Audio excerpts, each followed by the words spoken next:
Welcome to a new episode of the BritCaveBlitz. I'm your host Smit, which is at SkyDaddy Smit on Instagram and Instagram only. The podcast is at BritCaveBlitz on social medias. My co-host, is here with me. Can I ask you a question? Yeah. Why do you always introduce yourself before you introduce the podcast? Do you think you're bigger than the podcast? Welcome to another episode of the BritCaveBlitz, which is at BritCaveBlitz. You can follow on social medias. I'm the main host, Smit, which is at SkyDaddy Smit on Instagram and Instagram only. Here is my co-host, Sam, who has issues with how I do the format sometimes. Genuinely thought you was going to say, if you don't like it, you can do it yourself. Because that really would have just trumped me at that point. Oh, yeah, true. I'd have been like, you're fine, you can do it. However you want to do it. Great intro, Sam. So we're talking about week 9 this week. We are, yes. We are. Well, we're starting off with some week 8 news. Whoa. Don't sound too excited. Gunshots in background. I am very excited. Same as last week, I think we'll just skip right through it. There was a bit of news. This is going to be Patriots heavy. We'll start off with contract signings.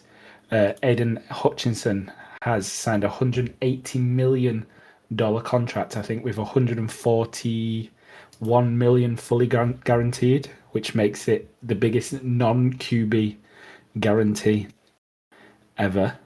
What, it's signed with the Patriots? Yeah, exactly. How crazy is that? And then Marcus Jones has signed a new contract with the Patriots, $36 million for 3 years, a 3-year extension. I think that is it for the big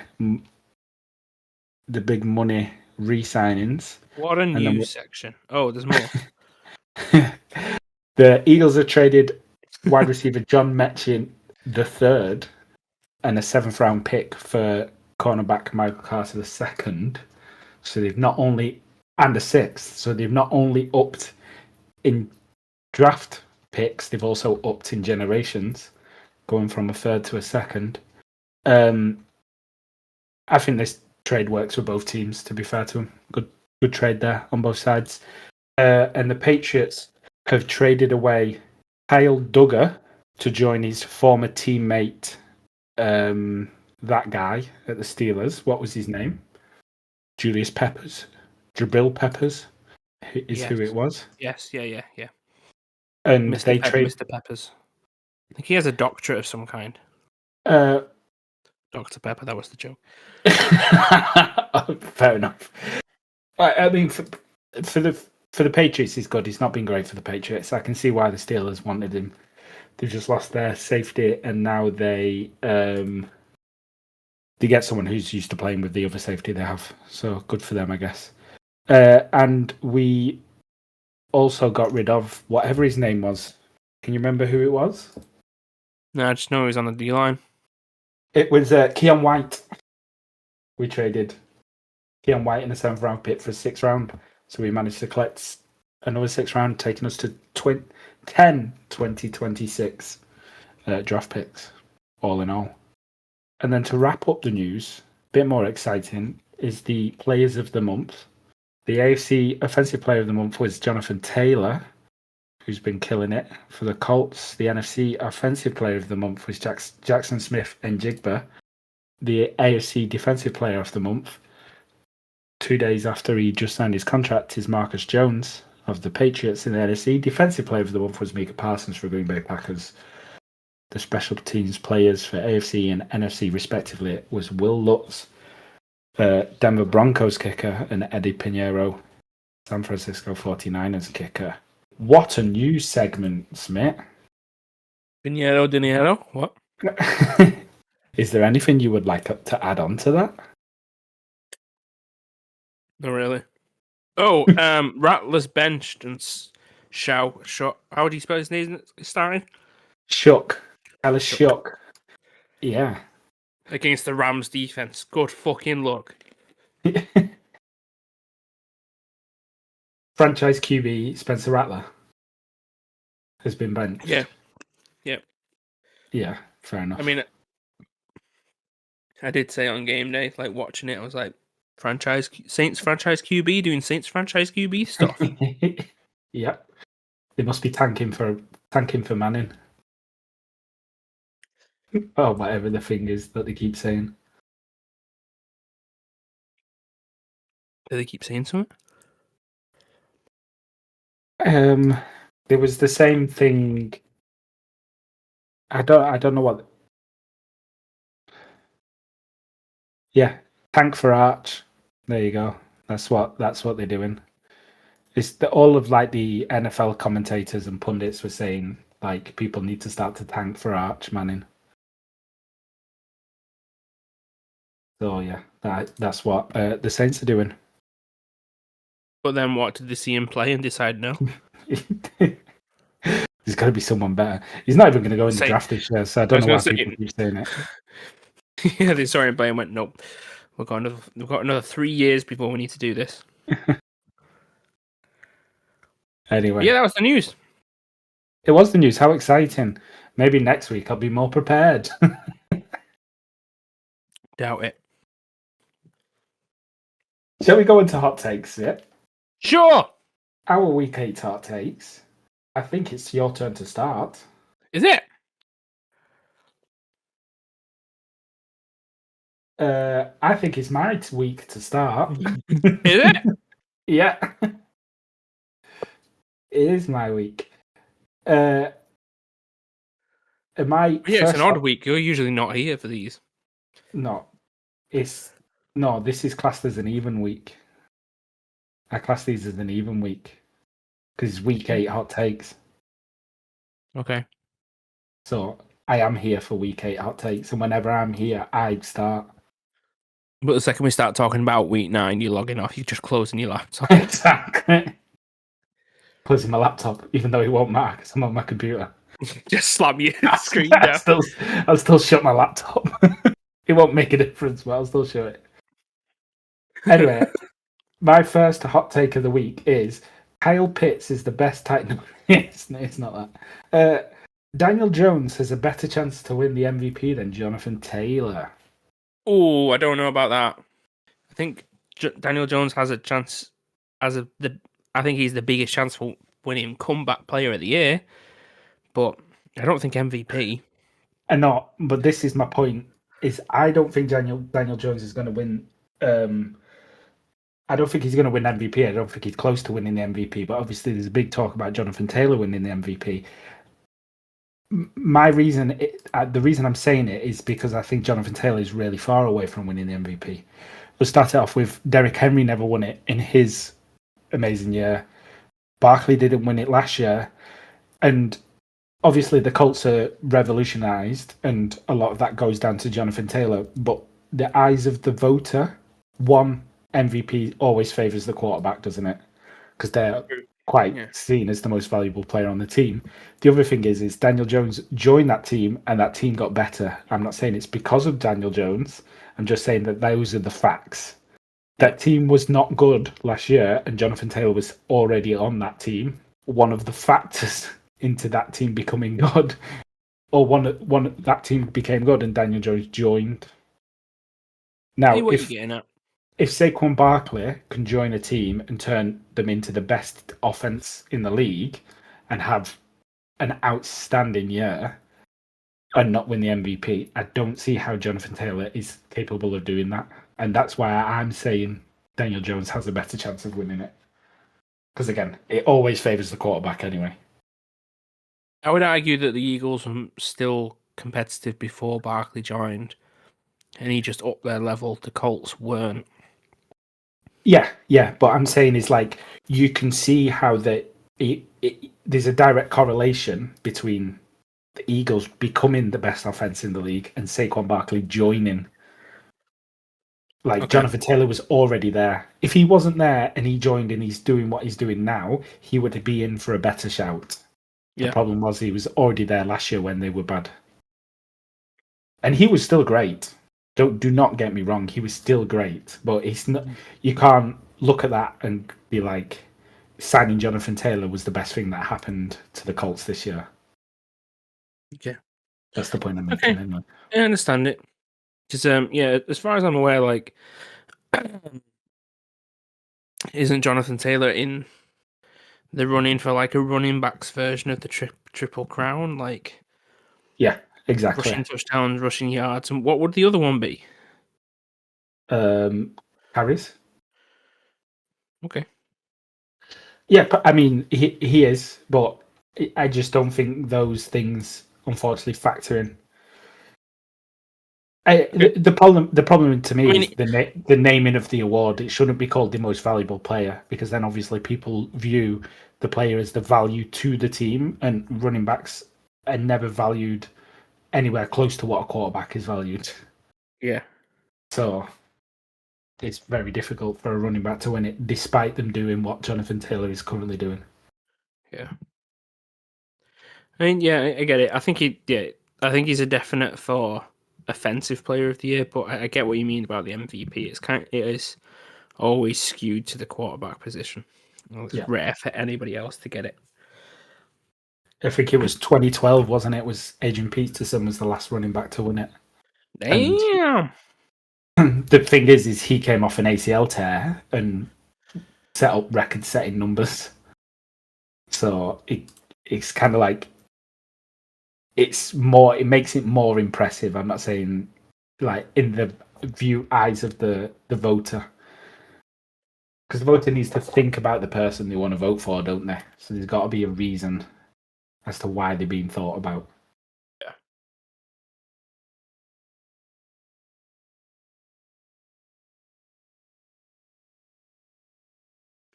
Okay, my hot take.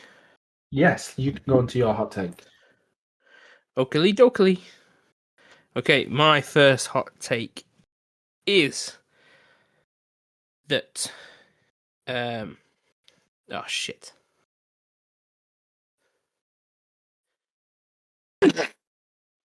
That's There a we go. really good hot take, Smit. I really like that one. My first hot take is that Oronde Gadsden II was the steal of the draft. The steal of the draft. Yeah, so like, for example, we know certain players are doing well, like, Egbuka, Tyler Warren. I think Genty's doing okay. Judkins is doing really good. Scatterboard was doing great until his leg got destroyed. They were all expected to do well, I think, especially Yeah. like, apart from Scatterboard. Those were higher picks. Gadsden was the 5th round. So I take anything like 5th round or lower Yeah. doing exceptionally well as a steal, just like Nakua was, because he went in the 5th, right? Puka Nakua, yeah, I think so, yeah. Yeah, he fucking steal of the draft. Can I ask you a question? Yeah. Why have you gone back to tight ends? Because it was National Tight End Week, baby. I was going to do one about Kyle Pitts and thought there is nothing good to say. Fair enough. We're going back to tight ends before you finished every other position. Yeah, Do you agree? I don't know about steal of the draft, but he's definitely been a steal. Yes. Yeah, I was going to say, would you be more inclined to agree if it was like one of the top 10 steals of the draft type thing? Is it because I'm specifically saying he is solely the steal of the draft? I think he's been great, yes. And for a 5th round pick, he's been really, really good. But steal of the draft level, he's definitely been a steal. I'm right there with you. Who would you say is the steal of the draft? I've not really thought about it. Well, you can't comment on my thing then if you don't have something to back it up. That's why I said I'm unsure. There we go. All right, it's confirmed by Sam because he couldn't back it up with anything else. Gadsden steal of the draft. Moving on. Okay, we'll go on to my second hot take. And mine is also So about. did you get that subtle hint, Sam? And me shouting, moving on. Yeah. Uh, Mine is also about a rookie, and again about an award, and that's Emin Wari deserves Defensive Rookie of the Year if it was to end now the season, but he won't win it, and that is very unfortunate. Remind me who they're playing for. It's the second round pick for the Seahawks. Safety. Okay. I can see you think he's really good. Nick, I was going to look at stats, and then for some reason the videos weren't muted, so I had a bit of panic, but didn't want to scream. So yeah, Nick Emenwari for the Seahawks. He's been great for them at safety. He's been making tackles, coverage. He's looked really, really good. The reason I don't think he'll win it, however, is because you see players like Abdul Carter and Jihad Campbell getting talked about a lot more. But in my eyes, and again, safety is another one of those positions that is a little bit disrespected in terms of awards anyway. But I think he's definitely been the best defensive rookie player this year. And the Seahawks, obviously, I think we both agree. Defensively, they have stepped their game up. Yeah, and he's been a huge part of that for them. They've looked great, and yeah. You're putting it down to him quite a bit.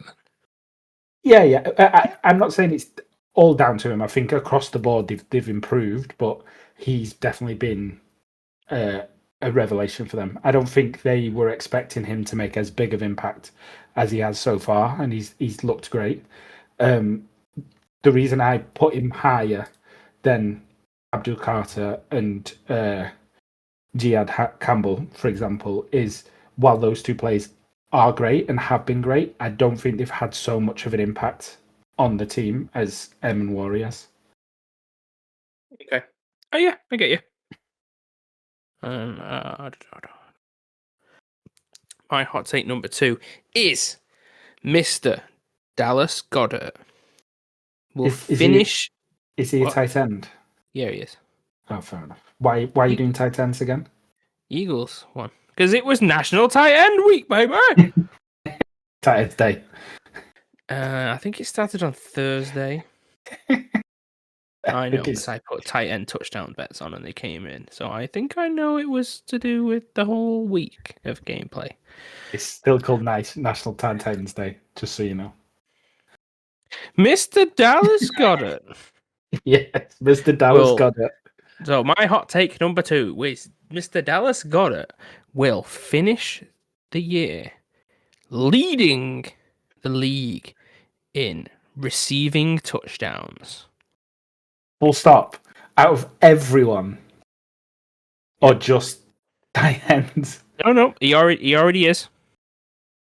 He's already leading the league. I was gonna do it about tight ends, and then I looked up the stats, and he turns out he's leading everybody. So I thought, you know what, fuck it. Shoot for the stars.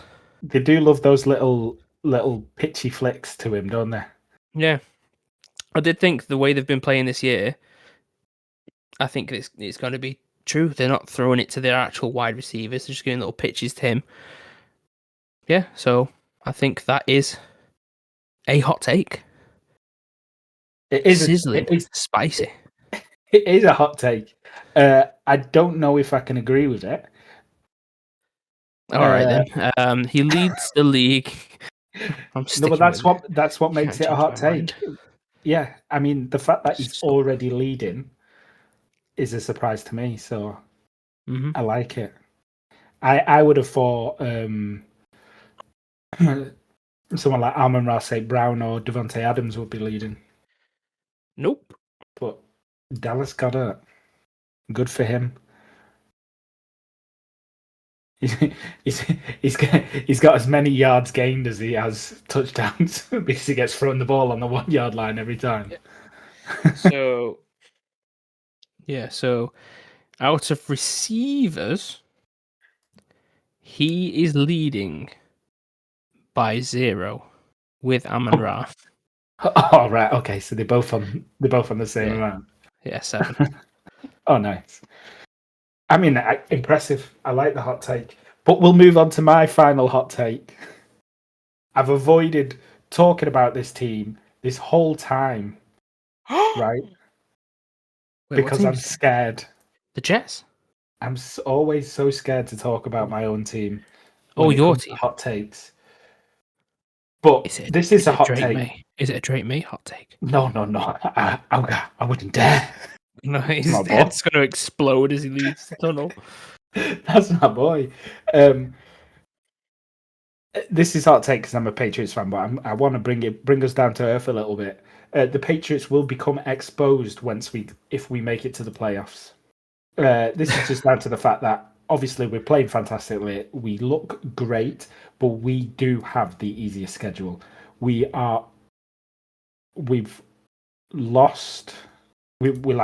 We've only won one game against a team above with a winning record. I think we lost the other one. And we still have our issues, and I think they kind of go missed and underneath get swept under the carpet because we're playing teams who aren't great.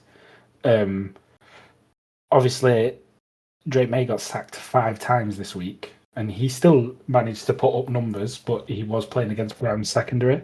Now imagine if that was against the Chiefs defense, who love a blitz, and he was getting sacked 5 times, who also have a fairly decent secondary. I don't think we'll be able to pull off that kind of. He'd be able to pull off that kind of game again. Yeah. So that is my. It's very much a Jared Goff throwing 4 interceptions and still being able to win the game type of games. Yeah, exactly. I think it comes down to the team we were playing. Obviously, I would love to be wrong. I think what I've noticed, because on Patriots social media, is Patriots fans are getting very, very excited. I think we need to quell that excitement and just be happy the team is winning. Okay, moving on to my third and final hot take for the week. Yes. Okay, I want hush. I want hush in the crowd. I want hush in the audience. I want hush in the booth. Okay. This is going to be a big one. All right. So, Smit's third and final hot take as of week 8 going into week 9. Tucker Kraft is to Jordan Love what Gronk was to Brady. Same hot take. You already made that hot take, didn't you? I haven't officially made that hot take. I believe it was discussed and somebody tried to steal it from me, but it never got discussed properly. I am finally unleashing that hot take because it was... What was it this weekend, Sam? National Tight Ends Day week, baby! Completely forgot that I stole that because you sent it me in a message. Yep. I will say originally, I started with that hot take, and I was going to make all 3 hot takes the exact same hot take. I like my first tight ends one, but just changed them. Like my other one was going to be the hype is real for K-Dot. Yeah, that's what I was expecting. I was half expecting you to say K-Dot and is the most underrated tight end in the league. Is low-key what I was expecting. That's why I was giggling to myself. I'm saving that when I go back to tight ends for the 3rd time this season. National Tight Ends Week month. Yeah. I like the comparison of Tucker Kraft to Gronkowski, but the Jordan Love to Brady comparison, not too keen on. No, I mean, I get what you mean. No, it's just the connection between them two as a duo. Like, feels like they're in sync. All right, Kraft is not the absolute hulking bulldozer that, like, when somebody tackles him, he's going to carry them for an extra 15 yards before collapsing because his legs can't go any further. And I doubt people are looking at Tucker Kraft saying the only way to stop this guy is to absolutely obliterate his shins.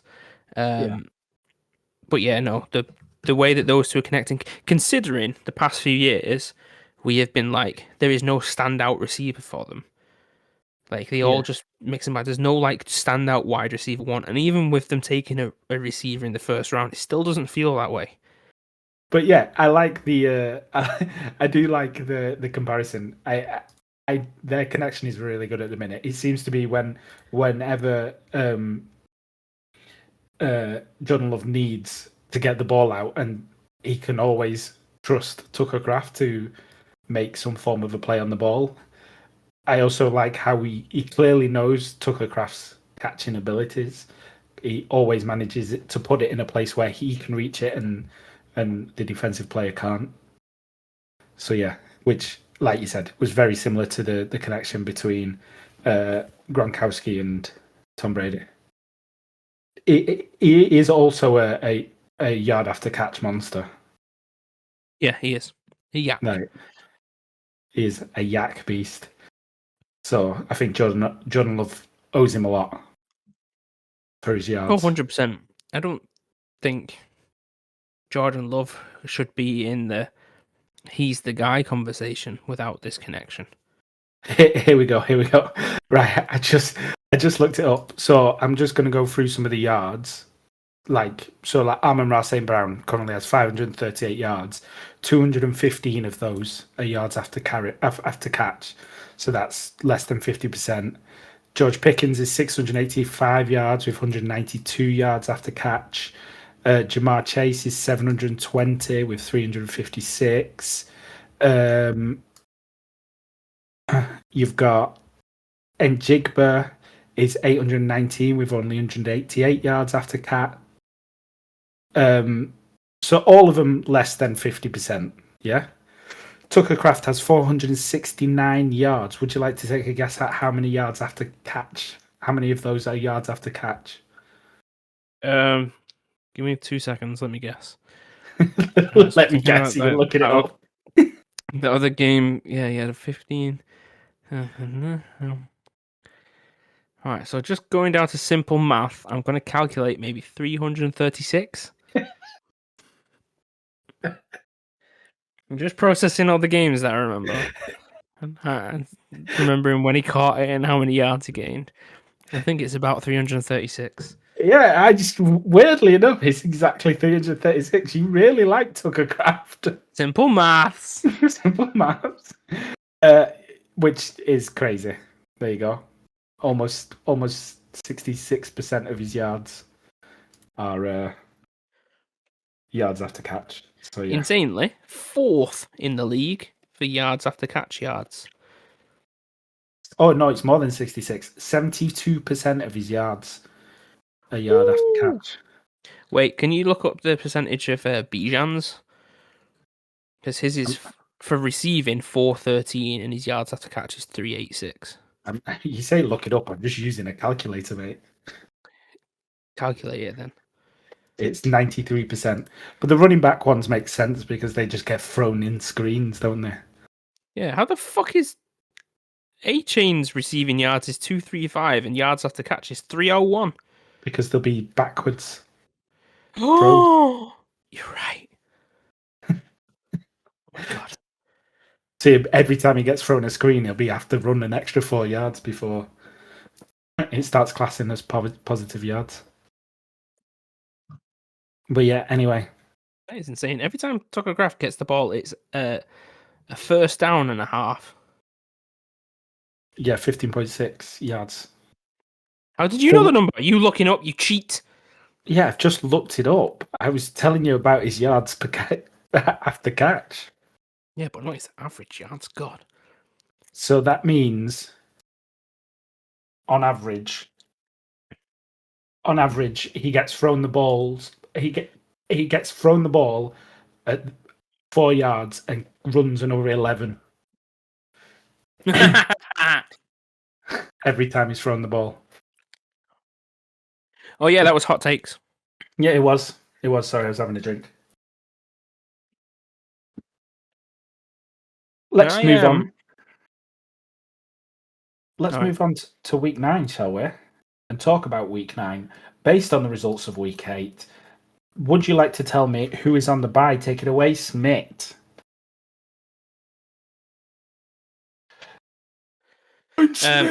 And the teams that are on the bye week. The teams on the bye week this week are the Cleveland Browns, the New York Jets, the Philadelphia Eagles, and the Tampa Bay Buccaneers. Amazing. We'll start off with the first game of the week, which is the Friday morning game, which is the Baltimore Ravens at the Miami Dolphins. The Baltimore Ravens just beat the Bears, and the Miami Dolphins just beat the Atlanta Falcons. I don't really know what to say about this game. I was shocked by both of them. I think we both predicted the Bears to beat the Ravens, didn't we? Yep. And your team, the Falcons, should have walked over the Dolphins, but they decided Bijan wasn't good enough for some reason, so they just didn't give him the ball enough. Yeah, our running backs didn't even combine for like 30 rushing yards. It was fucking horrendous. Anyway, but we're not talking about them. Two teams who perhaps hoping to carry on the momentum. I would still say the Baltimore Ravens are better than the Dolphins. The Dolphins suck, despite somehow looking somewhat decent against the Falcons. It's our run defense. It's just terrible. Yeah, especially with our top three. Well, I mean, you did say last week you were scared of Achane. If Tua can somehow keep his head on his shoulders, which I doubt he'll be able to do, it shouldn't be too hard against this Baltimore Ravens defense. Who was it? The quarterback, was it Tyler Huntley, wasn't it? Yeah. Actually looked fairly decent. Yeah, apart from that run where he had so much open space and then just ran into the back of Flowers. Yeah. But Lamar Jackson's back for this week. Exactly. So if they were looking as good as they did last week and now Lamar Jackson's back, I imagine. Imagine if we've had the absolute shit fest from these teams so far this season, and then we get that game that was like 70 points each way. Yeah, it'd be great. Imagine if we get that again. Fuck, that'll be a good Thursday night. It would be good. We've got Friday morning. We've got 2 hours until the game kicks off, so maybe it kisses off. Yeah, I didn't say kisses off. Yes, you did. Anyway, what are your thoughts? I mean, I think the Dolphins are going to rely heavy on the run game again. Baltimore, they'll just go back to their Lamar Jackson-esque ways where no matter how much, the different defense blitzes, yeah, he scrambles and just makes plays on the fly. Yeah. I'm unsure of how well Derrick Henry is going to do in this game because I do think they're a decent defense. And it's not like I'm saying, the Miami Dolphins shut out Tyler Algier and Bijan Robinson for less than 30 rushing yards. That was nothing to do with the Dolphins' defense. That was the Falcons' shit scheme and play calling and stuff. Yeah. I know they do have a decent defense against the run, or just in general, actually. But when a team has actually, managed to communicate and do well, like the Cleveland Browns. I'm the Cleveland Browns. Yeah, I've seen that. They were still able to just run the ball in as much as they wanted. So maybe this will be a game that Derrick Henry... This will be one of those Derrick Henry games where he either runs for 100 yards and 2 touchdowns, or he gets 10 yards and drops the ball a bunch of times. We're the Cleveland Browns. Yeah, I'm right there with you. Oh no, we want them bye. It does seem like the current best, like last year's best running backs are struggling this year, and obviously that includes Derrick Henry. But yeah, Lamar. When you have Lamar Jackson on your team, you always stand a chance. Let's move on then. Let's talk about the Chicago Bears at the Bengals. The Bears lost, obviously, to the Ravens, who we just spoke about, and the Bengals lost to the Jets in terrible fashion, to be honest with you. I want to start this off talking about the Bengals because I want to say Joe Flacco is doing really well behind that line. The line isn't great. He's still doing really well. Maybe Joe Burrow can take some hints. Zach Taylor either needs to be fired or take play calling duties off him. Take it off him. They were up 7, and he was still throwing the ball at every down opportunity. Run the ball, man. Take time off the clock. Why at 2-10 are you attempting to throw the ball? Did you see the flea flicker thing? Yeah, the fake flea flicker where he saw someone coming around to get to Yeah. and he turned. I mean, that was a great play, to be fair to him. Like really good heads up ability. I'm appalled. We talked about Zach Taylor's obsession with doing the same run over and over again when they needed to score a touchdown, and now when they needed to not give the team the other ball, he decided to throw it.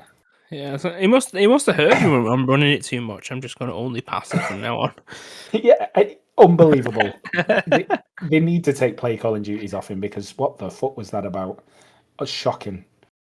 And the Bears, obviously, they've lost their little streak they were going on. Again, they're their own victims.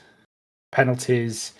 I think they gave up 11 penalties or something crazy like that. Caleb Williams was maybe not as good as he has been. He was still pretty decent. But yeah, just penalties is what is letting that team down. They could be a lot better if they were more disciplined. Yeah, no, completely get it. I think it is one of those teams where a good head coach has come in to take over the reins. But it's, and not everybody's sort of like fully bought into it yet. Because I feel like Ben Johnson needs everybody to sort of just be like a robot, where he's like, you do exactly this, and this will happen. This will happen. This will score. Blah blah blah. But other people, I probably like Caleb Williams, imagines himself as like this outlier type person. So just, I don't think it's they're not listen. It's just that like, I can put my own flair on this, and it doesn't work because he didn't do exactly what Ben Johnson told him to do. Yeah. So I feel like those are where some of the problems lie. Yeah. Do you think maybe not Dunze having a great game, but I do think Swift will have a good game against this defense? Yes. Yeah. I think Swift will. I mean, he's been good for him. Obviously, this is a good chance for that offense to maybe feel a bit better and feel a bit more comfortable, because obviously the Bengals defense is appalling at best. I do see the Bears low-key winning this game, even though I bet on the Bears last time. And you should never bet on the Bears, is what I'm slowly figuring out. But yeah. It's one of those games where you say, I bet on the Bears, but they failed me last time. So never bet on the Bears, and then you're like, so I'll bet on this team. Oh, no, it's the Bengals. Shit. Let's just not bet on any of them. Yeah, exactly. Draw. Exactly. It's got to be a tie. Moving on. Let's move on. And shall we talk about the Minnesota Vikings at the Detroit Lions? Do you know who is starting at Vikings quarterback now? Well, the Vikings lost to the Chargers 37-10. And the Detroit Lions beat the Buccaneers. No, they didn't. The Detroit Lions are coming off a bye. Yeah. Sorry, I cut you off. Yeah, I know that. Well, I mean, everybody watched the game. Carson Wentz was injured. I don't know why they allowed him to play that game. I guess because they didn't want JJ McCarthy in there. But no, I do not know who's playing. Is it Summit Brosner?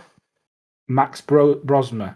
He is down, but JJ McCarthy is back, isn't he? He's not questionable anymore. He's down as Oh. healthy. I mean, they did say that they kept him out because of his ankle injury, and then everybody keeps looking at a clip where like JJ takes it to the sideline and he's there jumping and celebrating. It's like, clearly that ankle isn't that bad. Yeah. What I will say about the Vikings is this is a team that let go of Sam Darnold and Daniel Jones. let's just remember that. Yeah, I do. I feel like I've discussed this recently. Did I not discuss it last episode? Maybe. Yeah, I don't know. I do feel like I've discussed this recently. They had both of them, and it could have been a rotating door of QBs being like, let's see how you do this week, and then when it gets to like say week 9, whoever they think performed the best, they finish out the season. Yeah, and we got to remember they went 14-3 last year. They've already lost as more games than they did last year. Obviously, teams go up and down, but yeah, it's very clear that it's not working at quarterback, and I don't think JJ McCarthy's going to pull them out of it. Obviously, I think in my first week, one hot take, I said JJ McCarthy fell to the perfect team. I do believe that, but I'm starting to realise that obviously the quarterback at the Vikings did matter a lot more than maybe I was putting on at that time. I still agree that he fell to the perfect team. I just think there's other things that need developing until the team is perfect. Yeah. It's like he's still gone to the right team. It just needs a few. Like, I think the O-line needs a little bit of a boost. I think it's a decent O-line, but a little bit of a boost. And possibly, if you can get one, like an outstanding running back. Yeah, let's say like Jordan Mason is terrible. So yeah, Aaron Jones obviously has been injured. So I'm there with you. This line team looked great before the bye. They obviously had that game where they lost to the Chiefs, but they came back strong against the Buccaneers, who everyone thought Baker Mayfield was MVP until that game. Oh yeah, 100%. They were one of the best looking teams last year, and they continue to be one of the best looking teams this year. So, what else is there to say then? This should swing in the Lions' favour. But again, well, to be fair, we've said it before. It is a division rival week, and they can be wacky. Yeah, they can, especially in the north where it's cold. Yeah, I don't know if you saw this, but the new offensive coach for the Lions has come out and said that he's failed Jameson Williams and wants to try and get him the ball more. Which I always laugh when they say this, like coaches say this kind of stuff, because it's like, are you trying to double bluff the other team and be like, we're going to get him the ball more, so cover this man. Yeah, so just have your safeties go even deeper and open up space for Amon-Ra or Laporta. Yeah, exactly. It does seem a weird thing to say. I can kind of get why they say it, because obviously they're trying to keep the person sweet. Yeah, but yeah, we'll see. We'll see if that is true. Also, it's one of those things where it's kind of the opposite of like what you remember what Kyler Murray and stuff had said. Yeah. It's not my job to throw him the ball. It's not my job to get the ball to him, and he's basically blaming it on the coaching and the play calling. Yeah, it's the other way around. So when the play caller's like, oh, I failed him because I'm not getting the ball. No, the quarterback hasn't gotten the ball. That's not your job. You're not on the pitch. You don't see what comes at your face. Yeah. The thing is when you've got Amon-Ra St. Brown on your team, he's gonna be your first read on every play. Even when plays are designed to not be thrown to him, he's so good at getting open. You are gonna look. He's gonna be your first read, isn't he? So, yeah. I mean, I think it's hard on that team to do any of it because it's Reed, Amon-Ra. Laporta's usually on like a shallow crossing route or something like that, and then no matter what running backs on the field, they always seem to be open just as much. The problem is as well. Obviously, it's like James Jameson Williams is really good at getting open downfield. He's a deep ball specialist. But you're going to be playing teams who are going to be playing with two high safeties most of the game when you've got a running back like Jahmyr Gibbs. Yeah. Because he's so quick. He's like, they're going to be playing two high safeties most of the game anyway to make sure that to make sure Jahmyr Gibbs doesn't rip off 80 yards against you. True that. Anyway, Detroit Lions to beat the Vikings. The next Easy. game is the Carolina Panthers at the Green Bay Packers. The Carolina Panthers are coming off a blowout to the Bills, and the Packers obviously coming off a win against Aaron Rodgers and the Steelers.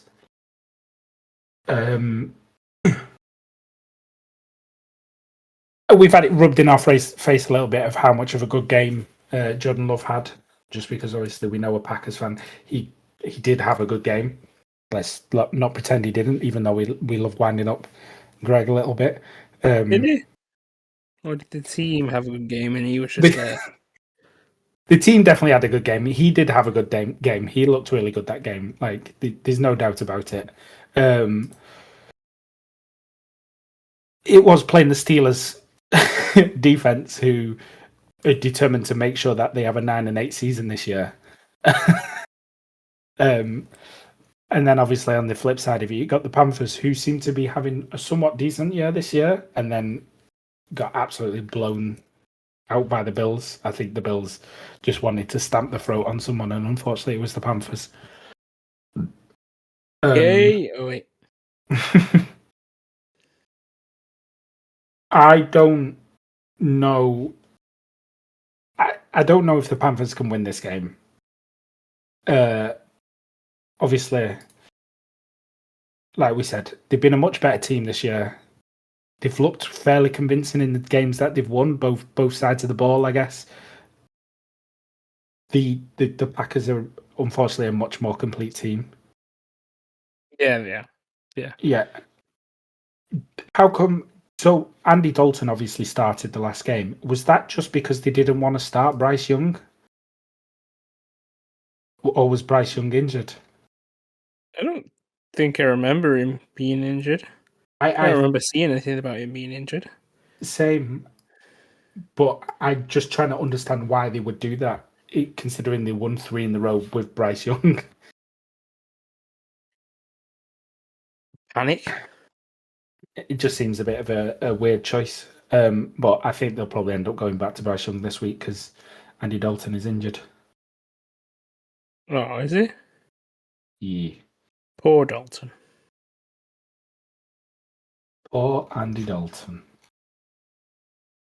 The Packers should absolutely steamroll the Panthers. It's basically where I'm getting at, unfortunately. Yeah, I don't see the Panthers in with a chance. Especially if Tucker Kraft has the same kind of game.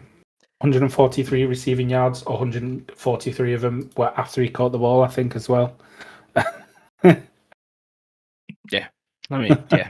Guy's a beast. Keep beasting, Kraft. Keep beasting. He is. Yeah. I think that was a simple one to talk about. Obviously, the Packers are leading the NFC at the minute, aren't they? The number one. Oh, yeah, number 1 seed. I think that was our expectations going into the season. We had them as a huge contender, didn't we? I think especially you, once obviously the Micah Parsons things went through, and it seems to be ringing true. But we'll see how that goes once they get to the playoffs. Yeah, maybe they get exposed. Exposed like the Patriots. Exposed.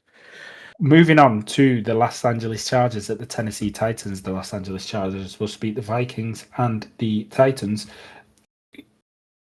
Sit down for this one, Smit. The Titans, they lost. The Chargers played the Vikings. The Vikings with what's his face looking like absolute dirt. Carson Wentz. The Chargers obviously needed this win after they lost to the Colts. They looked like the Chargers that we've seen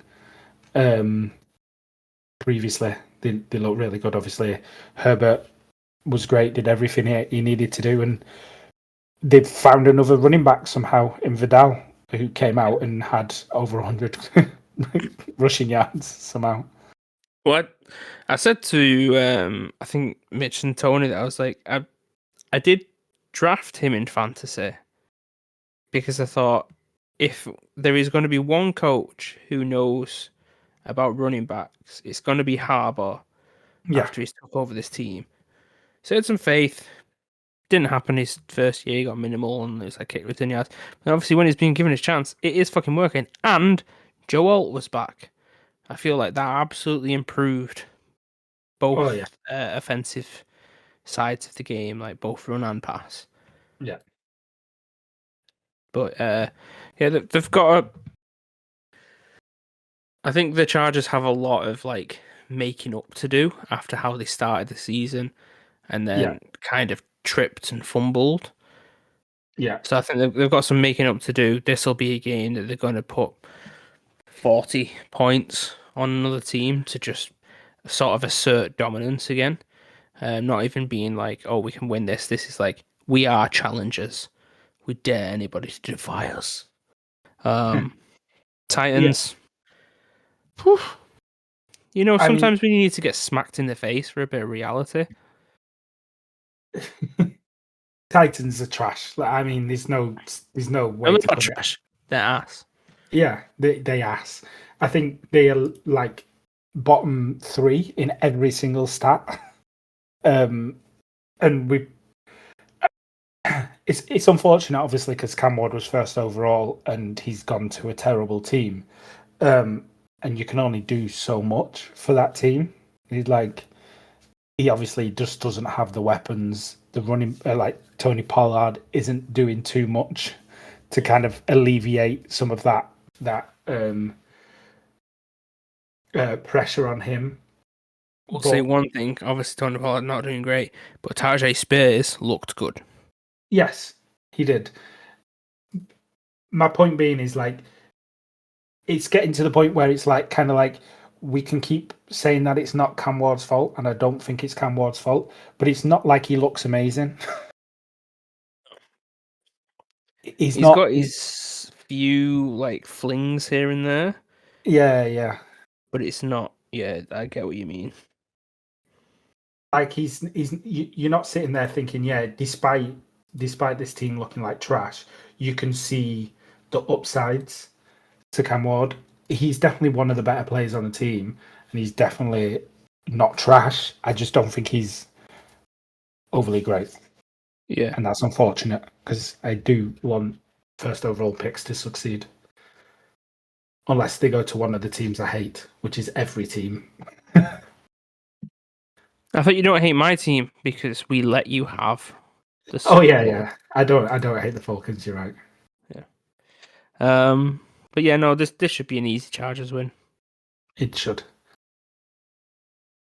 We can talk about the next team, the next game, and this is the most fun game. It's definitely going to be the game of the week, and this is Smit's team, Atlanta Falcons, at my team, the New England Patriots. The Falcons. You said most fun game. I don't find depression fun. The Falcons obviously coming off a loss to the greatest team in the league, the Miami Dolphins, and the New England Patriots coming off a win with the longest win streak in the NFL currently against the Browns. I don't know what noise you made before against the Browns. Like I thought you were gonna you said longest win streak. I thought you were gonna make something up like longest win streak of 300 billion. I was going to say the longest win streak of 5 games, but my brain put in the NFL, so it kind of broke.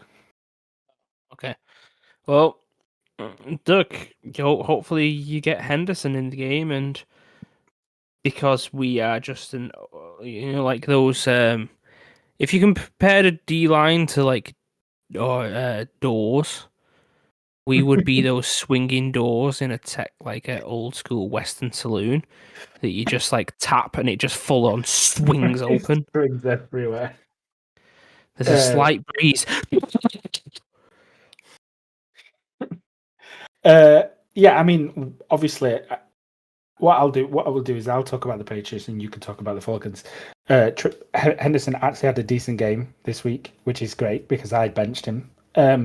So for the first time in all three of the teams that I selected him in, I benched him, and he actually had a decent game this week.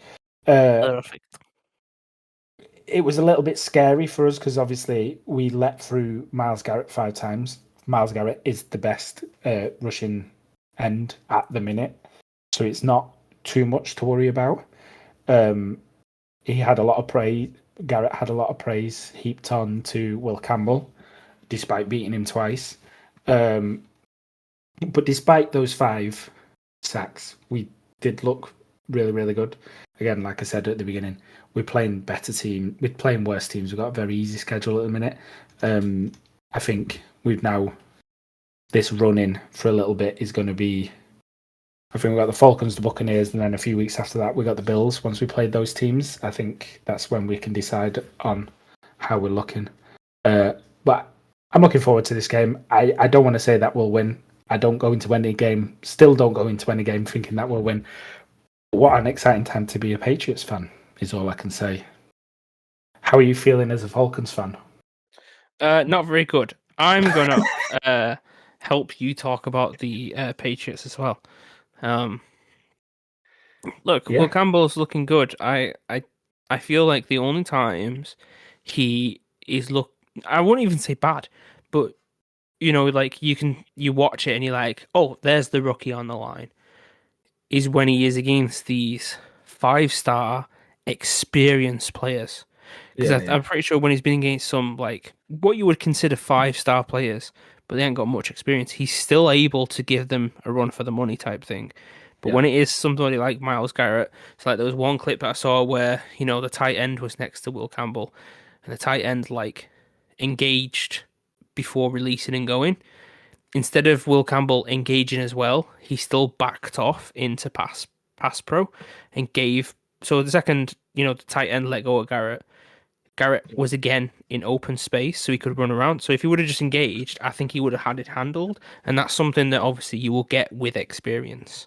Well, it's one of the things that I wanted to mention is both of the times that Miles Garrett beat Will Campbell were both coming off chip blocks from the tight end, and obviously there's a bit of a talk about how much a chip block can help. Obviously, if it's a player like Gronkowski doing the chip block, it very much helps because he levels them out. But sometimes a chip block obviously pushes the player kind of out and around the player that's supposed to be blocking him. And both times Will Campbell got beat was because of a tight end chip block. But still, as a player, you know that the chip block is coming, so there's still some responsibility there. I do think for you to make that block, I guess. I just mean like if he would have engaged when the chip block was hitting, there's a possibility of him winning that rep. Yeah. But because he gave Garrett so much, like he let the chip block happen and then just basically gave Garrett open spaces if he was starting without being blocked again. Yeah. That's the reason that he was able to get in, do some footwork, and actually get the sack. So again, I think that's just something that I assume because of how Will Campbell seems, he is going to non-stop study and non-stop, practice against with like a scout team or something like that. Yeah. And he will be all the better for it. Yes. Go on, talk about the Falcons. Come on, please. I just did. What did you say about the Falcons? I'm upset. Is there any positives with this team? No. Let's see if Bijan can have a good day. Still don't know where we're at with quarterback things, so it could still be Cousins. Ugh. I think Drake London is still questionable. Kyle Pitts, as a player, was supposed to be generational. I think he's had 1 or 2 games where he's kind of lived up to that. He's never actually lived up to it. Yeah. And this could have been the game that they just played. Could have been a game where he where he could have shown that he is a great player because we had London out and the run game wasn't doing shit. Yeah. If he would have had a good game, that would have been proof that, like, oh, okay, he's not getting the numbers because there's other things going on. But no, he's not getting the numbers because he's just not he's not a great part of our team. Yeah. So yeah, I look forward to watching this with you. We'll see each other in person. I'm On me. I'm just going to say this now, just so you know. We've not allowed a single player to rush for over 55 yards, I think it is, this season. Ooh. So Bijan could break that. There's a bet line. I think, yeah. Under? I think so far the person who's rushed for the most yards against us is Josh Allen. Oh, I thought you were going to say like Gibson or something when he drops the ball. Yeah. I think it was Josh Allen, who obviously is a quarterback. As running backs go, I don't think we've allowed our running back over 50 yards. Damn, Daniel, Patriots. Yeah, so there you go. If you want to get Bijan in for over 50 yards, it will not maybe under 50. All right, 49ers. Yeah, let's talk about the 49ers. We'll talk about the 49ers at the New York Giants. New York injuries. New York injuries. The 49ers, also very injured, lost to the Texans. And the New York Giants lost to the Eagles. I'm going to let you take this one because obviously you're a big Giants fan now. What? You're a Giants fan? It's a big Scat fan, and he's dead. Don't say big Scat fan. Say his full name. I'm a big Scatman fan. I'm not hype over the 49ers in any fashion this season.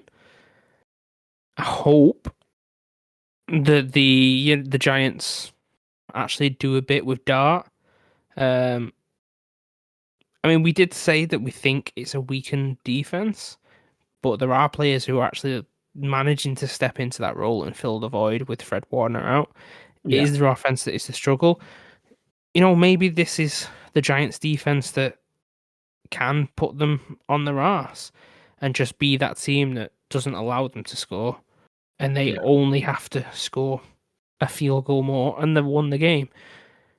The only issue is obviously from the Denver game,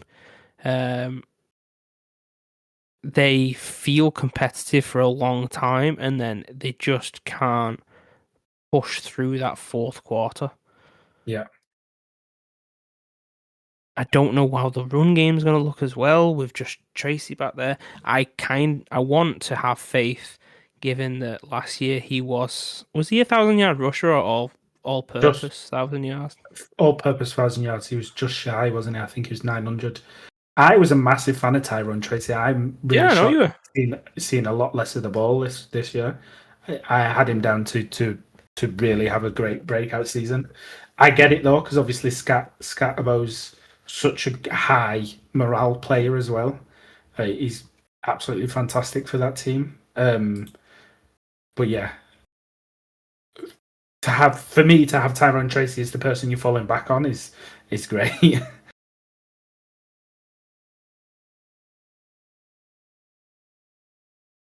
Yes. Yeah. I also, the 49ers look shocking against the Texans. They've not looked great in most games that they've played, pretty much all games they've played, but they still managed to scrape wins. They really, really struggled this time round against the Texans. I've always low-key had a soft spot for the 49ers. I think it comes down to the fact that obviously the first Super Bowl I ever watched was them losing, so I always kind of consider them the underdogs, I guess, despite having a great team. Also a massive fan of Christian McCaffrey, who I think tops both the rushing yards and receiving yards for the 49ers. So it seems like if you shut down Christian McCaffrey, they cannot do anything, and that's pretty much what the Texans did against them. Honestly, that were my thoughts exactly, because he's the highest rusher and highest receiver. Yeah, that's As long literally as you what I can said. just cover him, nothing's Yeah, going to happen on that offense. and I know what you mean. Is like this Giants defense could probably keep it really close and make it so that they don't need to score that many points for Jackson Dart. The only thing that worries me is obviously they have a great line, great rushing ability, great blitzing ability.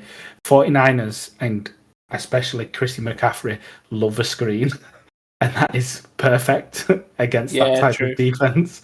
So they really need to be wary of I imagine Kyle Shanahan is going to be outside run, screen, outside run, and they need to be really wary of that kind of play because Yeah, despite having probably one of the best front lines coming into linebackers, their secondary isn't. It's a bit underwhelming. So we'll I see. guess I don't remember like what the 49ers offense looked like before CMC, but all you saying that is like, oh, they took that mentality of that one clip and just ran with it. Of the Yeah, whole, the Clay Matthews defending against the Panthers with Cam Newton, where he's like, it's this play, and Cam yeah. Newton's like, oh, you watch film, yeah, we watch it too, watch this or Watch whatever, this. Yeah, yeah, and then throws it to CMC. It's as if they like took that and was like, that will be our identity. We will let them blitz and be like, watch this screen. right. The Kyle Shanahan mantra or the 49ers kind of offense is very similar to the Harbour style of they play off the stretch type of play. Yeah. Like everything is built around that stretch type of play where they run out, the QB runs out and brings it back in to throw it. And the stretch is kind of like it's either going to go up the outside or into the B gap. So, but I imagine they're going to really, really, really hit that type of offense hard against this Russian New York Giants defense. Especially like you said, seeing the stats and seeing CMC being literally all of the offense. So expect a lot of screens. Moving on. Let's move on to the Indianapolis Colts, the greatest team of this season, against the Pittsburgh Steelers. The Colts won. Did they win? Yes, they won. They beat the Titans, and the Steelers lost to the Packers. I feel like I've only mentioned one team coming off a bye, but there was 94 teams on a bye week last week. Yeah. So now I'm going to look up the week 8 buys and see. Oh no, none of them. Oh, the line. Yeah, only the Lions. Anyway, shall we talk about the Colts? See, didn't the Steelers play the Packers? Yeah. I'm just saying, like we're over half the games, and I've not mentioned any. I've only mentioned the Lions being on the bye. So I was like, surely I've missed a team that's been on the bye. I've not. I think you said that the Steelers beat the Texans. They beat the Packers. Oh, they lost the Packers. Did I say they beat the Texans? Oh well. Yeah, I think so. Well, my brain got really confused and it's like, I swear they played the Packers because I remember Micah Parsons going in for that sack and he was like, how did you know I was coming? And Aaron Rodgers was just like, the crowd was shouting, I could hear them. Yeah. If I said the Texans, I can only apologise. I think we need to talk about the Colts. Yeah. Are we buying into the Colts hype now? Are they the best team in the NFL? I was buying into them the second I was like, I like that Andy Dwyer guy. No, man, yeah, I'm buying into the hype. I'm enjoying it. It weirdly feels like a team that I've kind of always liked, I guess, because of that show. Yeah. I don't really know how else to put it. But No, yeah, I mean, I'm in on the hype. I'm in on the hype. they look great up pretty much all over the ball. They're really impressive. I really, really enjoy what Jonathan Taylor's doing. Like some of the runs he was breaking off last week were incredible. He like genuinely is a monster, and obviously Tyler Warren is great for them. Yeah, somebody in my work like league chat sent a screenshot of one of the holes Jonathan Taylor was running through, and he was like, "Jesus Christ, with the Colts O line, I think even I could get 5 yards in the NFL." Yeah, the thing is they do have a bit of a super team, but it's not that much different from the team that they had last year that was struggling. So, is it a super team? As I say, imagine saying that when they first signed Daniel Jones. It's like Yeah, they've got Daniel Jones, super team. You're yeah, fucking insane. Take that tinfoil hat off. yeah. That being said, it will not shock me if the Steelers win this game simply because for now, right now, they are the weirdest team in the NFL. Yeah. The only thing with the Steelers, as far as I'm aware, is they are letting a lot of receiving yards past them defensively. Yeah, And yeah, as good as Jonathan Taylor is, like you said, they've got Tyler Warren, the rookie, and Michael Pittman is fucking. Did you see that one-eye catch? yeah. Insane. Yes, So yeah, like you said, they've got a bit of a super team. I think this is just one of those weeks where it is we know what their weakness is. Let's just lean on that to get the win. yeah, They might not play how they've played the rest of the season. You know, like Jonathan Taylor ripping it for 3 touchdowns a fucking game every game. But I think that is one of those. They're just going to lean on that issue, that insecurity of theirs, and take the win from there. yes. Obviously,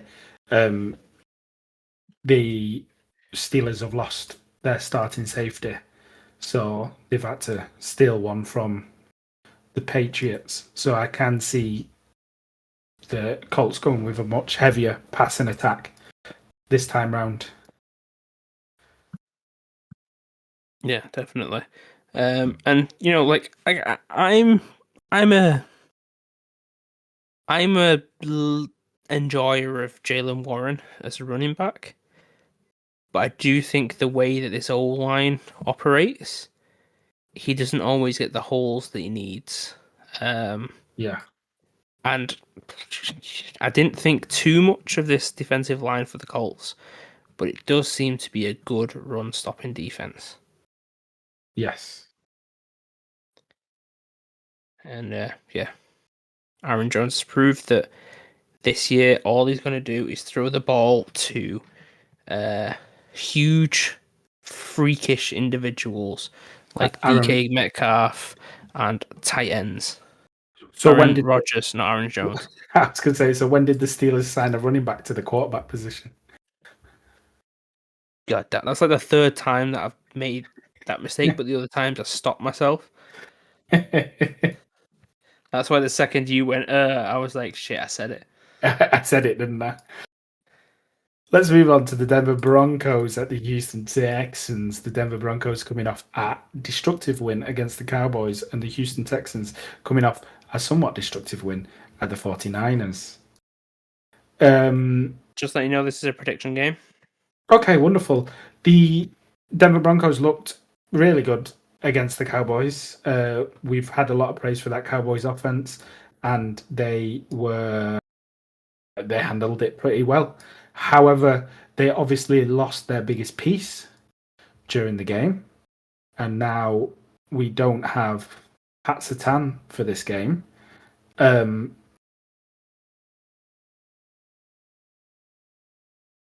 Bo Nix is doing great. I think he's up there with one of the more underrated quarterbacks in the league at the minute, considering the stats that he's putting up.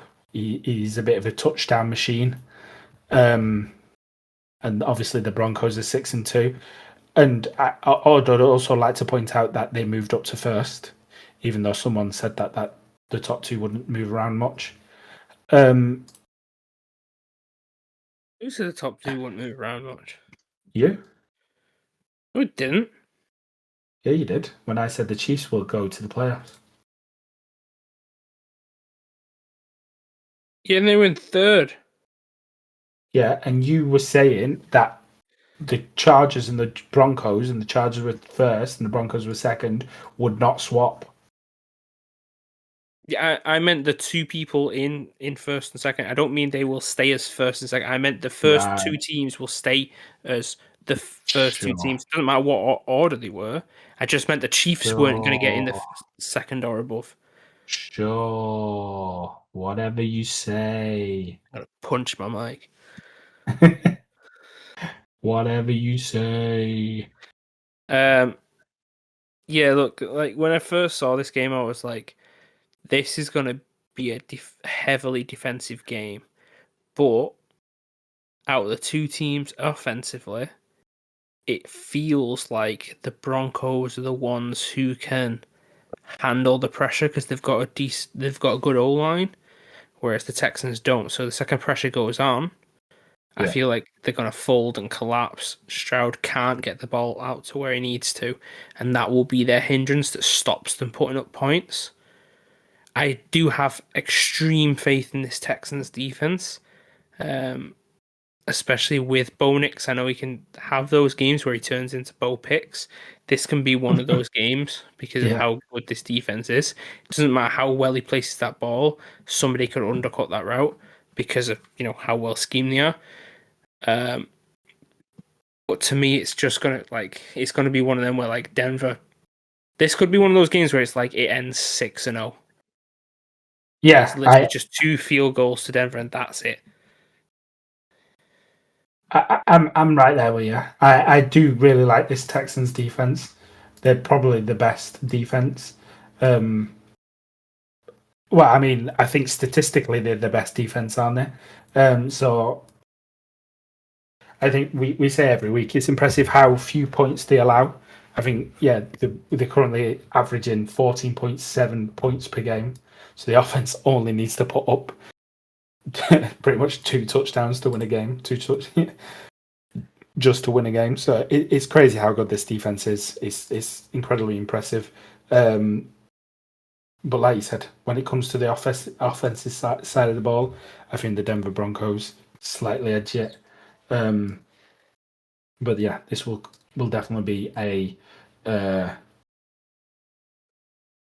defensive masterclass game. If you want to watch a high-scoring offensive game, this is probably not the game to watch. But with that being said, because it is a prediction game, who are you going to go with? Or am I starting? I can start. I'm going to go with the Denver Broncos. Samesies. Don't do that. Don't do that. What do you mean? Don't do that. I literally just said. I just explained why I think they will win. Yeah, but you're ahead. You can't just keep picking the same as me. That's cheating. It's not cheating. That's exactly what it is. Strategy. But yeah, no, genuine. Like I said, I've got faith in the Texans defense, but yeah, I think because of the overwhelming pressure that both defensive sides can put on, I feel like the Denver's O-line is the one that can withstand it better and give Bo Nix a chance to actually put some points on the board. Even if it's not him, even if it's just him getting into field goal range, like I said. So I think that's the way that Broncos are winning this, and it will be the Broncos. Yeah. We've got the next game, which is the Jacksonville Jaguars against the Las Vegas Raiders. Both teams coming off a bye week. So very fresh game. I'm so glad that this is a prediction game. For me, obviously, the Jacksonville Jaguars started off great. We last season called them the weirdest team in the league. They started off really, really well, and we was kind of brushing that away because we was like, well, they don't seem as weird. Then they lost the last 2 games. looking very weird again. They are coming off a bye week, so there's not really much for us to talk about in this part. And the same goes for the Raiders. I don't want to say too much because I don't want to give away who I will be going for. But I will say the Raiders look shit. They look absolutely terrible. They obviously beat us at the beginning of the season. It was a tumultuous point of the season for both of us. Both of us were pretty much new teams and new coaches. And then the only other team they beat was the Titans, and they struggled to do that. They can't get a run game going because their O-line is trash. Geno Smith might be the worst quarterback I have ever watched with my own two eyes. And I had the joy of watching Kirk Cousins play for the Falcons.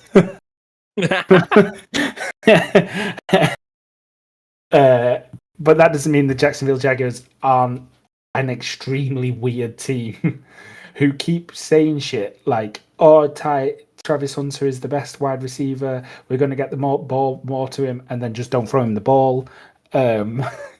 Defensive snaps only for the game. Who like, yeah, of course he's going to get some receptions.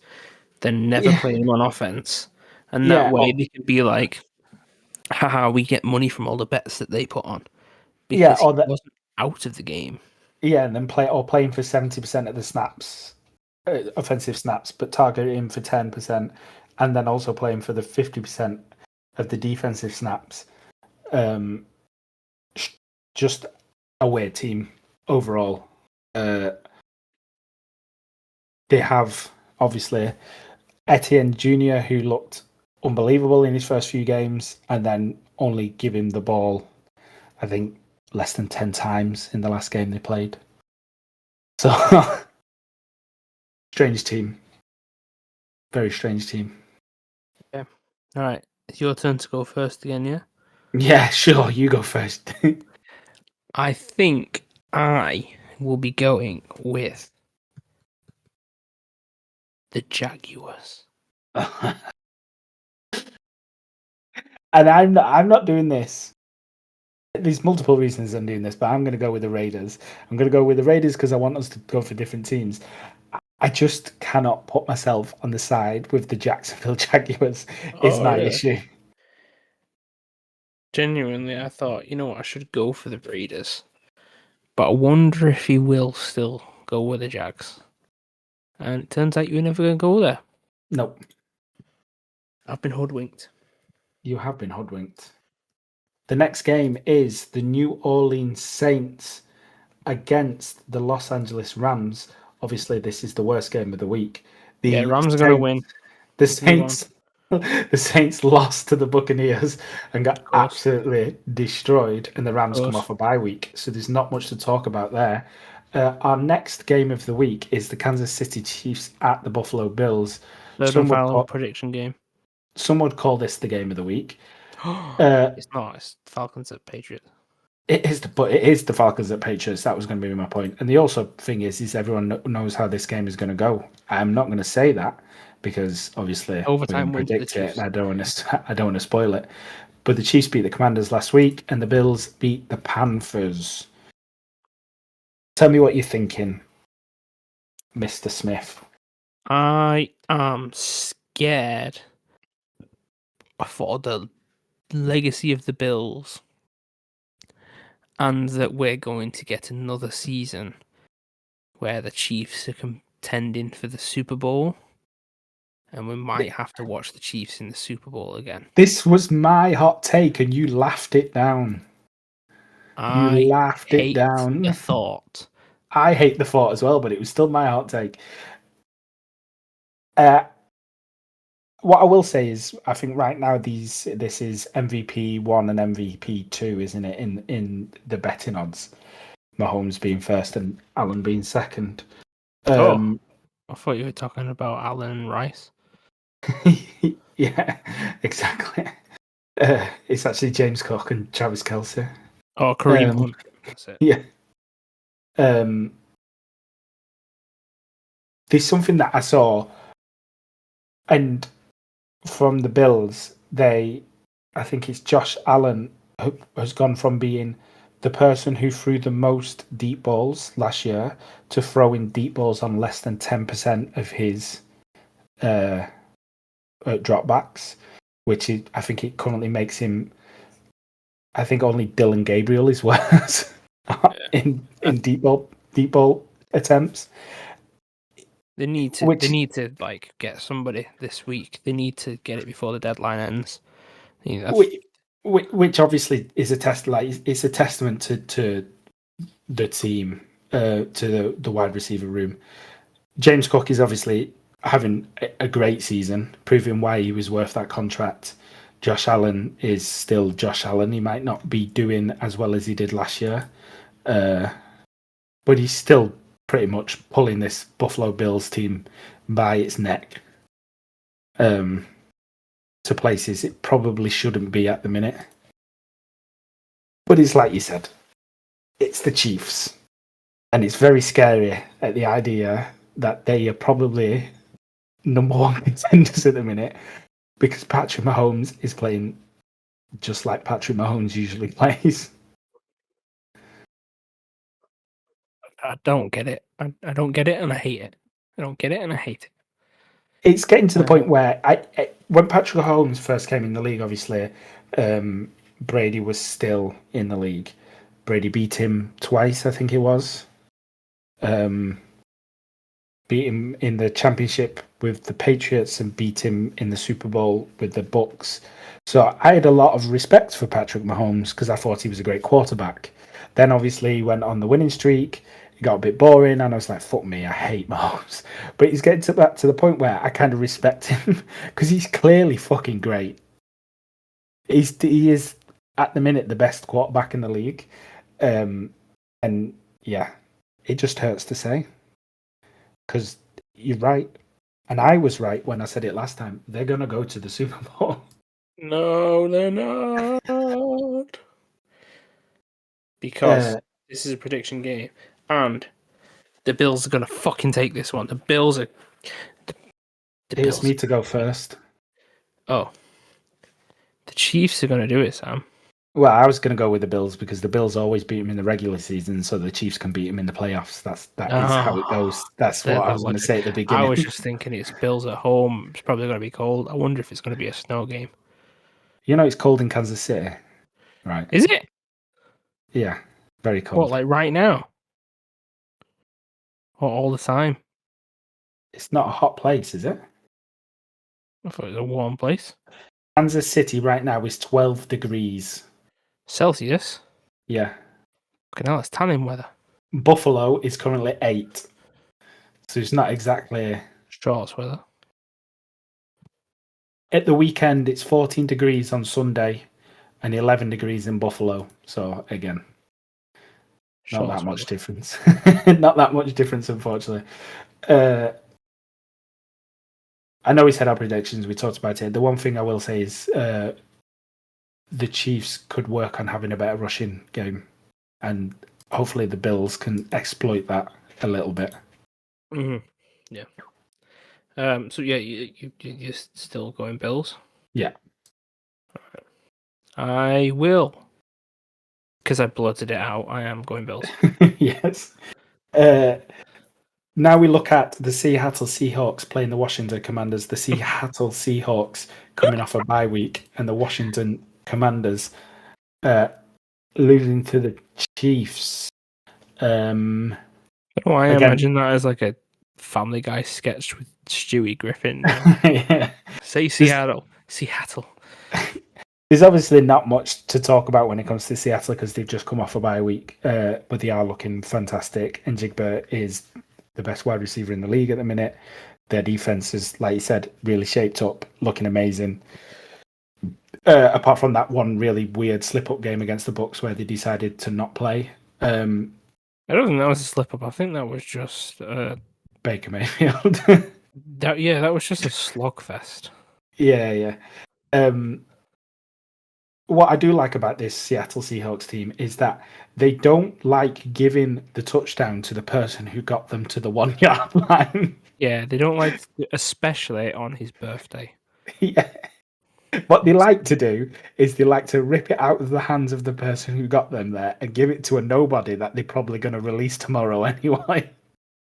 Honestly, I don't know. By the looks of things, he's going to end up being the franchise running back, and the other one's going to get the boot. I Yeah. genuinely don't understand it. Yeah. Well, Charbonnet, what can I say? Most touchdowns in for the team, I think. Yeah, He I loves it. reckon it's the Charbonnet. What can I say? Two I don't know. 2.8 yards per carry, 5 touchdowns. Good for them. Anyway, Depressing. Last not game of much the to week.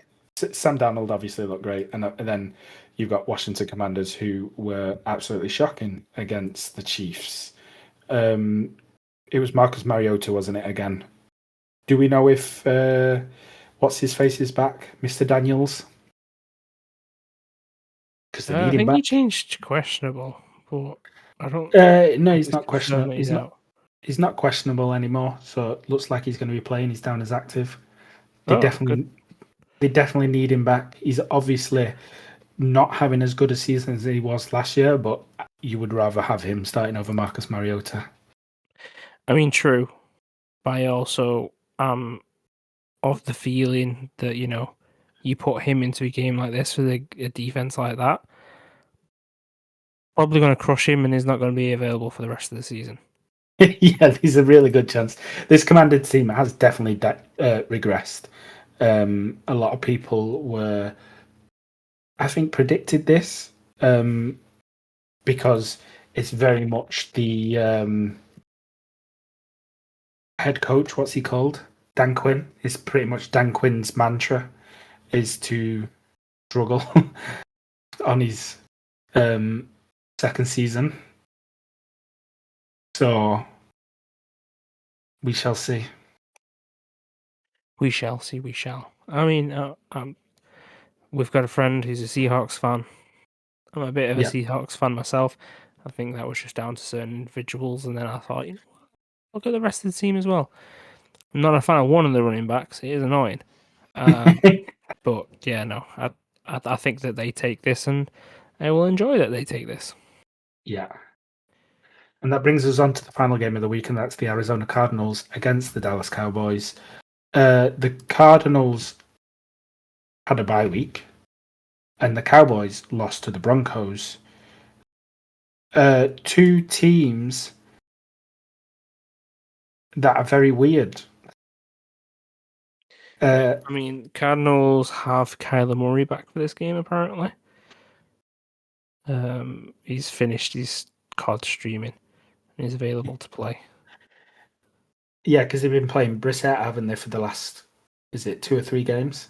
Mm-hmm. Yeah. I would say this is going to be the highest scoring game of the week. But I feel like only one side offensively is going to live up to that. The other side is going to be like, yeah, we'll score a few points, but maybe I don't want to throw the ball in that direction to that open receiver. Maybe I want to throw it over there and get it knocked away. I feel like it might be a low-scoring game, but when you look at the stat sheet, both teams will have 500 yards. They'll just throw it. Never get in the end zone. Exactly. Yeah, I mean, this is definitely the Cowboys to lose. We've given a lot of praise to Prescott. They obviously had a poor game last week. They're still able to put up a lot of points. And obviously with CD Lamb and Pickens, I think they're going to carry on that way.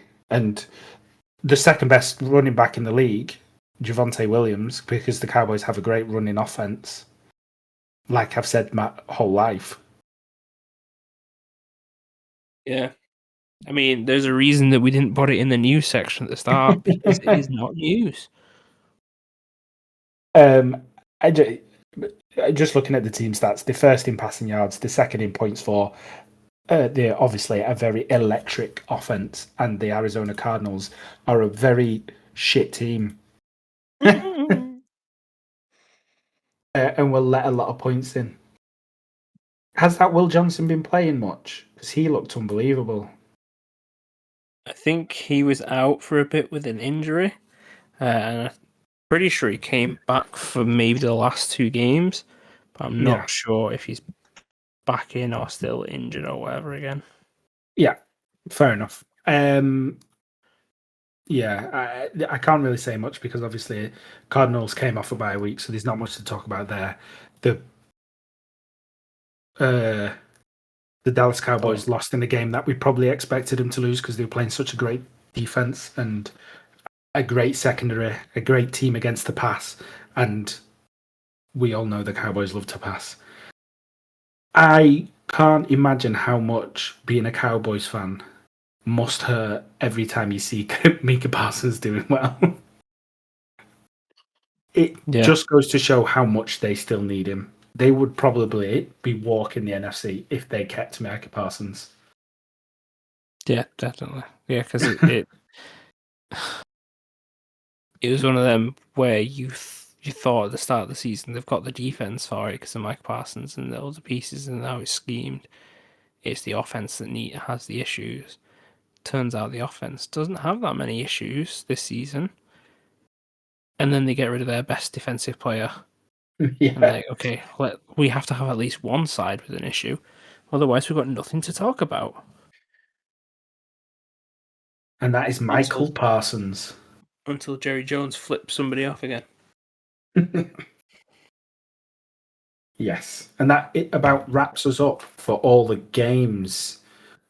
Would you like to tell us who was on bye week again to remind our loyal fans? Yeah, we've got the Cleveland Browns, the New York Jets, the Philadelphia Eagles, and the Tampa Bay Buccaneers. And then just a quick recap. Predictions. We've got Broncos at Texans, both gone Broncos, Jags at Raiders, I've gone Jags, Sam, you got Raiders, and then Chiefs at Bills, we've both gone Bills. Nice. And that is it. Well, what's the scores? We both predicted the same teams, didn't we? So I guess it doesn't matter. Yeah, they didn't move. Like the gap is still, I think, 2 points. Yeah. But it's now 14-12 instead of 13-11. Nice. That's what I like to hear. There we go. So you just need the Raiders to come out on top. Good. And then you're catching up. That's what I need. And then next week I'll have to predict first twice. So there's only one game that I can strategically fuck you with. And it's probably the game. Let's talk about it next week. Thanks. It's probably the game. Yeah, you know what game it is. I told you about it. I've been Smit, which is that Sky Daddy Smit on Instagram and Instagram only. You've been Samuel. Can't find you on socials. Nope. I don't mean the audience can't find you. I mean physically I can't find you. I don't know where you've gone. Podcast at BritCaveBlitz on everything. And what's your final message, Samuel? My final message is